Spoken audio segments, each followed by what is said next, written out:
కూటమి పాలనలో ఆలయాల్లో అపచారాలు జరుగుతున్నాయని విమర్శించారు వైఎస్ఆర్సీపీ లీగల్ సెల్ రాష్ట్ర అధ్యక్షుడు మనోహర్ రెడ్డి.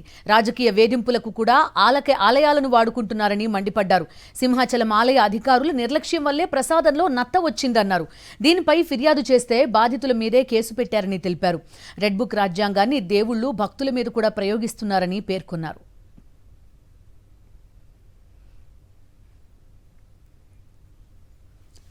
భక్తులను కూడా వదలకుండా కేసులు పడుతున్న దుష్ట సాంప్రదాయం ఈరోజు ఉంది. మామూలుగా అయితే ప్రసాదాలు భక్తులు కళ్ళకద్దుకొని కళ్ళు మూసుకొని భక్తితో తింటారు. కానీ నేటి పరిస్థితి ఎలా ఉందంటే భక్తులు కూడా ఆ ప్రసాదాన్ని కూడా పరీక్షించి తినాల్సిన పరిస్థితులను ఈ అధికారులు కల్పిస్తున్నారనేది సుస్పష్టం.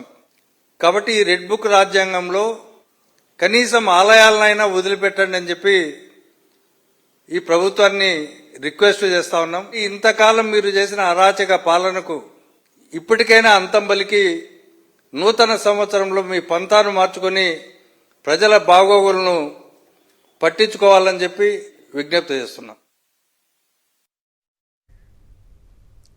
కూటమి పాలనలో ప్రశ్నించిన వారిపై తప్పుడు కేసులు పెడుతున్నారని మండిపడ్డారు. వైఎస్ఆర్సీపీ విశాఖ జిల్లా అధ్యక్షుడు కేకే రాజు పులిహోరలో నత్త కనిపించిందని చెప్తే కేసులు బనాయించారని తెలిపారు. ప్రభుత్వ అసమర్థత బయటపడుతుందని భక్తులపై తప్పుడు కేసులు పెట్టారని ఆగ్రహం వ్యక్తం చేశారు. సింహాచలంలో అపచారం జరిగితే పవన్ ఎక్కడున్నారని ప్రశ్నించారు. తిరుపతి లడ్డూపై అసత్య ప్రచారం చేసిన చంద్రబాబు పవన్పై ఎలాంటి కేసులు పెట్టాలన్నారు. దుర్గమ్మ గుడిలో పవర్ కట్ అంటేనే ఎంత అసమర్థ పాలన జరుగుతోందో అర్థమవుతుందన్నారు.